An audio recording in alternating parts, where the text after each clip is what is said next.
Hi everyone, welcome back to Pine Hollow Auto Diagnostics.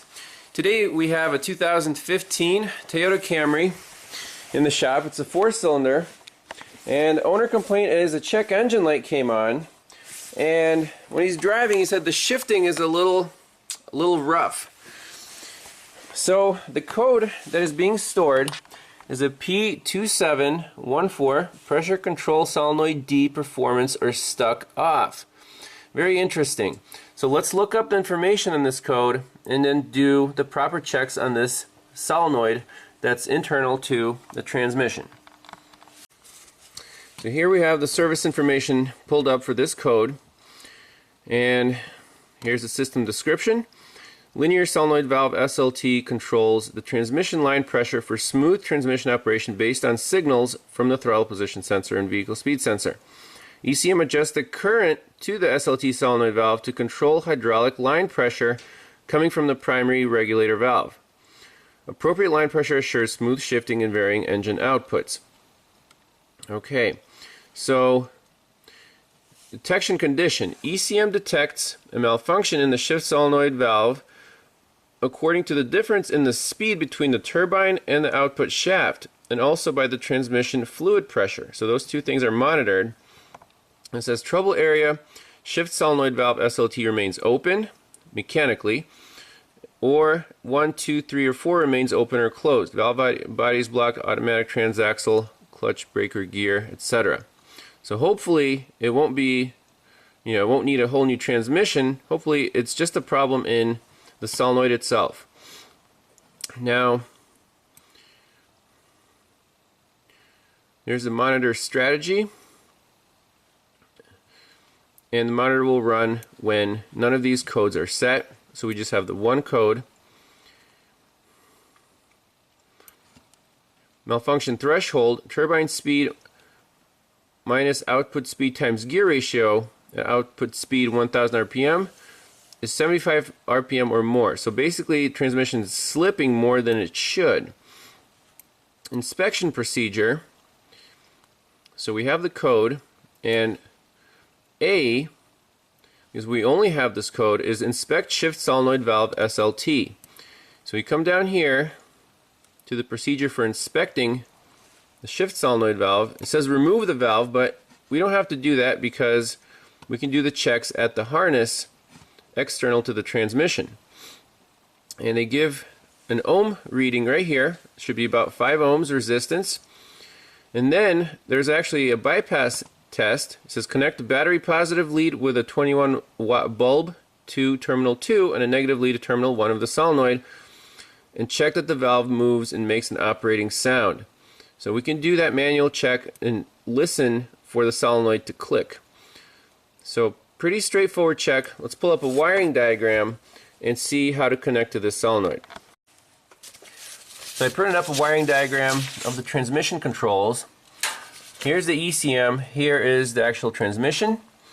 So we have a couple of speed sensors, and then a set of solenoids. There's SL4, SL3, SL2, SL1, SLT, that's the one we're worried about, SLU, and then this must be the temperature sensor for the fluid. So all the specs for all these solenoids are 5 ohms, so we can check and do the bypass test on all 5 or 6 solenoids, but focus on this SLT. So let's see what we find. The connector for the transmission is right down here. It's a bulk connector. So let's turn the key off, unplug this, and then find the right pins, adapt to them, and do our checks. Okay, so let's try to unplug this connector.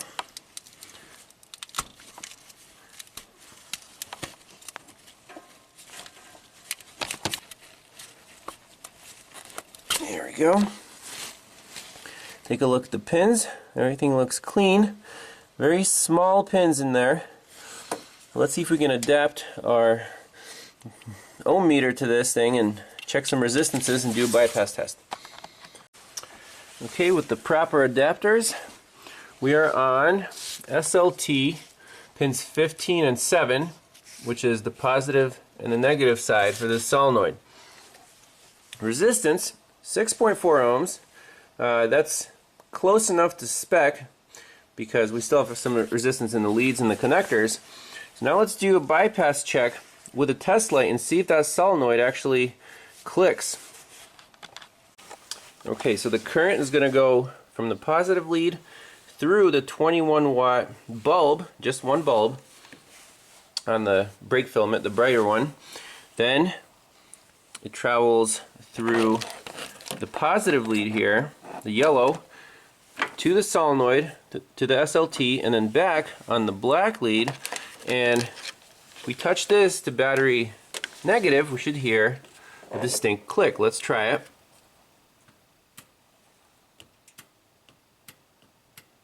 We do.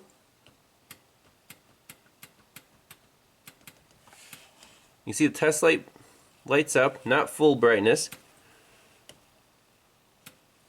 We can measure the current going to the solenoid.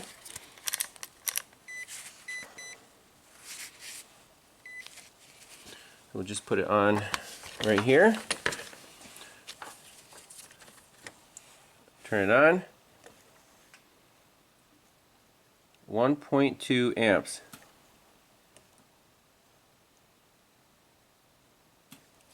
Okay, so that seems to be working as intended. The solenoid's not open. And keep in mind, this is not a circuit code. This is a performance code based on other things that are happening in the transmission. If it was a circuit code, it would set a P07 or P2714. I actually looked that up. If we snip the wire, it'll set a different code. This is a performance code, so I didn't expect to find anything bad with the resistance, but the mechanical movement, we want to hear the nice loud click, and we do. So let's check the other solenoids just to be sure that those other solenoids aren't setting this code. Okay, now we're checking SL1, or I guess SL4. Should be 5 ohms, pins 20 and 21. Exact same resistance, 6.3 ohms. Let's do the bypass check. Okay, so let's touch the negative lead here.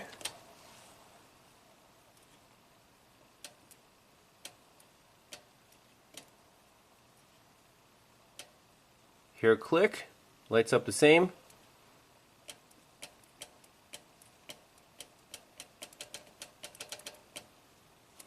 So SL4 checks out okay. 6.4 ohms on the next one, 18 and 19.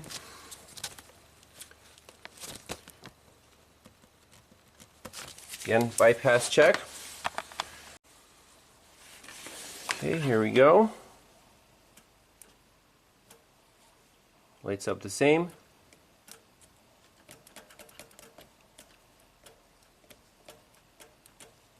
Hear a nice click. Looks good. Next one. Next one in line here, pins 16 and 17, SL1. Again, 6.3 ohms.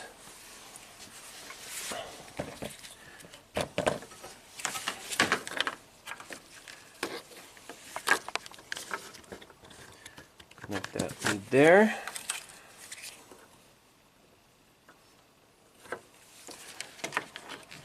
Let's check it.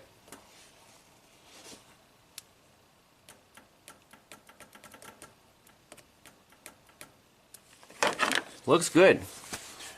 We have one more left.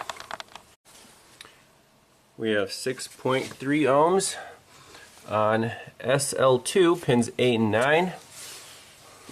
So we're getting down to the wire here. Does not look like a solenoid performance problem in terms of the actual solenoid action.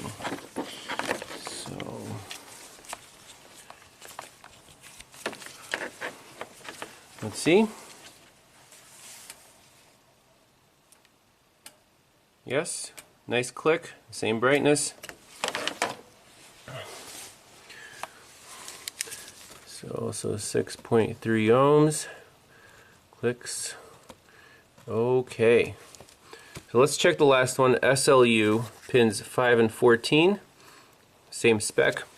And then we'll see what the procedure says after this. Okay, pins what was it, 5 and 14 on SLU, 6.3 ohms. Rinse and repeat. This guy in here. This guy in here. And do the click test.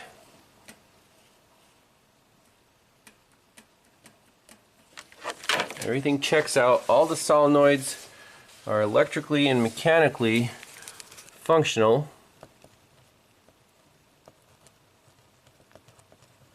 Let's go back to our diagnostic procedure. So back to the information here. We checked all the solenoids. They're mechanically moving, electrically fine, so it's not the SLT 1, 2, 3, or 4 solenoids.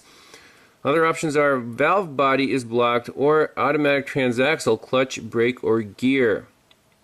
So this is not sounding very good, but let's keep going here to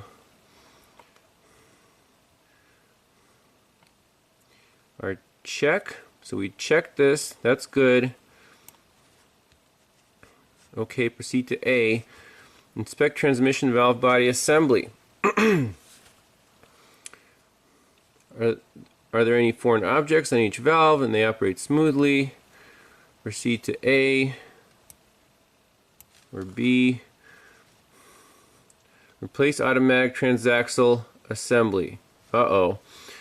So before doing that, obviously we want to check the automatic transmission fluid level and quality. How can we do this on this car? I didn't see a dipstick on there. So here we go with the automatic transmission fluid level inspection procedure. This is a long document. Let's keep going here. Basically warm up the engine, get the vehicle on lift, take out the fill adapter port, install this special tool with a level gauge, attach the vacuum regulator manifold, quick connect, attach the fluid extraction tank hose. This is ridiculous. This is like a BMW style. Connect the shop air, lower and upper valves. Remove the overflow drain plug and gasket, so that's at the bottom. Install the level gauge into the overflow drain plug port. Hand tighten. Ensure sliding tubes correctly positioned. Adjust the level gauge to the correct measurement according to the table below. So we would use 70 millimeters. Close the fluid extraction tank upper valve by turning the handle perpendicular to the hose. Observe transmission fluid leaking from the hose, the bottom of the gauge. If fluid flows out slowly and only drips, then the transmission fluid level is within specification. Fluid flows out rapidly, allow excess fluid to drain to a slight drip. Confirm fluid levels within specifications. Open the fluid extraction tank. This is ridiculous. Oh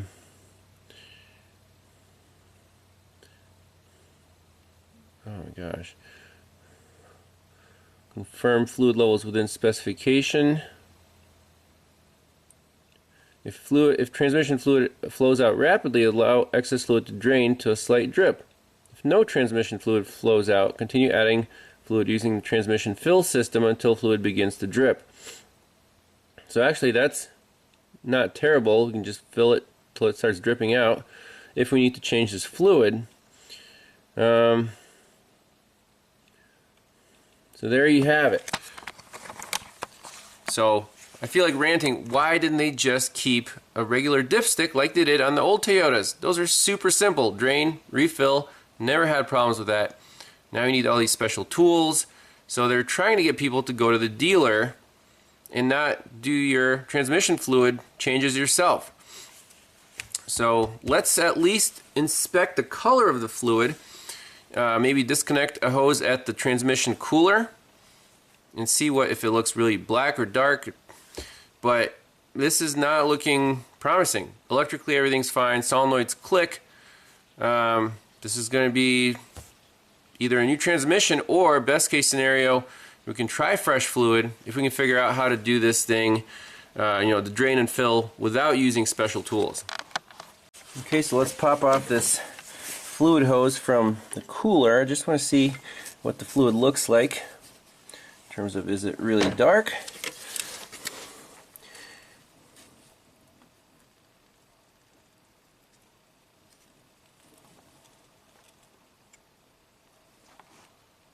Actually, it looks very dirty to me.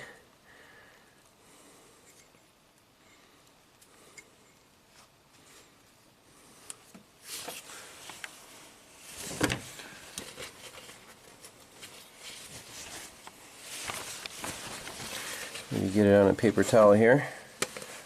Look how black that is. That's supposed to be nice and red. So, before replacing the transmission, I would recommend a fluid change.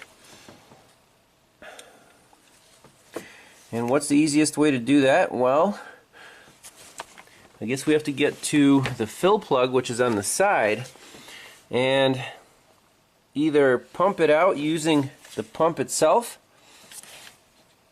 or use that fancy drain plug to get the fluid out. But this, before doing anything else, this thing needs fresh transmission fluid.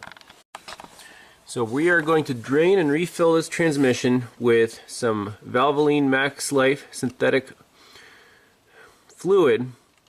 And the procedure here isn't too complicated. You take out the drain plug and then you take out the overflow tube, and all the fluid should drain out. We'll measure the amount that came out, put the tube back in, and then through the side fill hole we'll put in the same amount of fluid that came out. So it should be very easy, and then we'll take it for a test drive and see if there's any improvement and if the code sets at all. Okay, so I took out just the first part of the plug. We're draining and it looks extremely dirty. So we'll see how much drains out right now, and then if we need to take out the overflow tube, finish draining this thing. So next thing, I removed the little overflow tube, just a little plastic thing, and we drained about another quart of fluid. So when this finishes draining, we'll put this into a container, measure it, and put the exact same amount back into the transmission. Alright, so we drained out exactly 4 quarts of fluid. Makes it very easy. We'll just dump in this jug, and I rigged up a funnel with a hose going right into our fill hole in the side of the transmission right there. So let's put that in and take this thing for a test drive. Alright, so we got the transmission buttoned up, 4 quarts of synthetic fluid. Let's clear the fault memory. Okay. Read fault code, no trouble codes.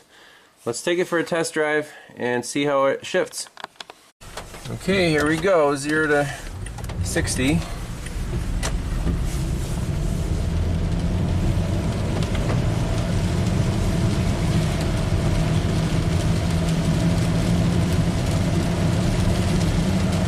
Feels smooth.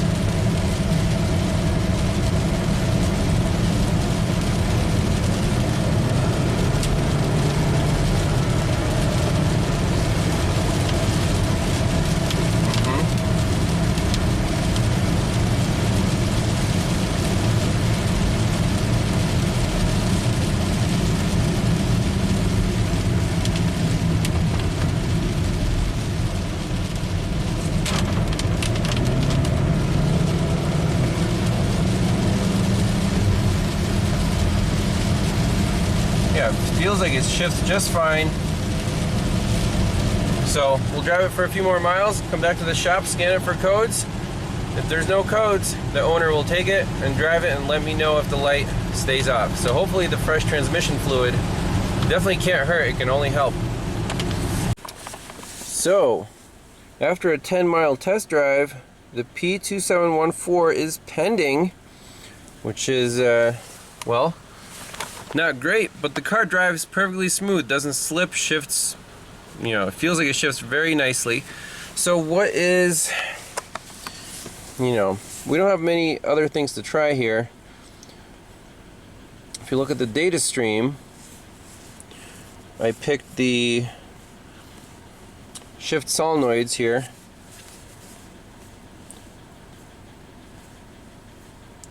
SL, SLT, and SLU solenoids. And we shift gears. You can hear there's this some kind of sound when the SL solenoid goes on and off.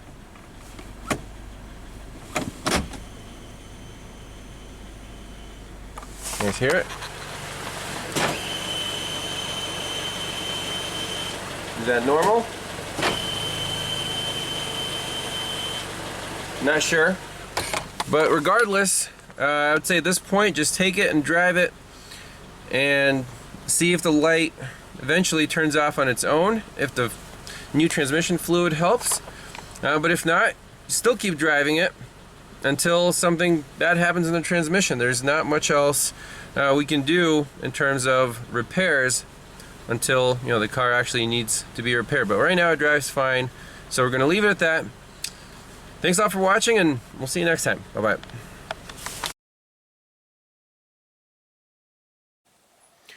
So a quick update on the 2015 Toyota Camry with the P2714 check engine light having to do with the transmission solenoid performance. Well, so the customer took the car back after we drained and refilled it with fresh fluid, and you know, it didn't get any better. So before the repairs, he said the check engine light came on and he started to feel shifting, kind of harsh shift. Sometimes it would shudder. When we took it on a test drive, it seemed to be perfectly fine. But the problem was not fixed with the fresh fluid. It got worse. He took it to the Toyota dealership just for, you know, another opinion, and they told him the same thing. Transmission is on its way out. Finally, the shifting got so bad that he was like, well, do you recommend a used transmission? And I told him, honestly, if this one is going bad at 125,000 miles, what's the point in putting in a used transmission with similar mileage? It's probably going to do the same thing. So he ended up taking it to a transmission shop, and they installed a reman or a used transmission with a 3-year warranty. So, you know, like at least you have a 3-year warranty now.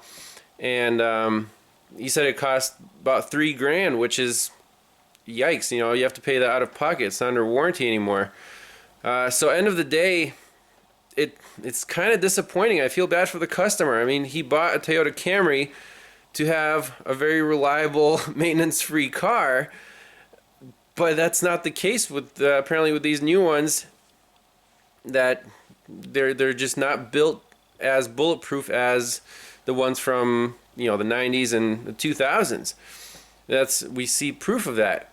And the maintenance itself is not as user-friendly. Yeah, you saw that procedure with, you know, the whole no dipstick. You got to use special tools. I mean, we ended up figuring out how to drain and refill the transmission, but still, the quality is, I don't know. Maybe Scotty Kilmer can chime in on this, but I feel that the quality isn't there anymore.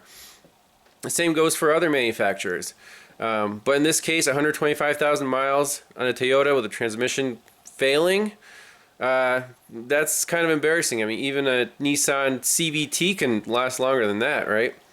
Let me know your thoughts in the comments. Appreciate everyone watching, and we'll see you next time. Bye-bye.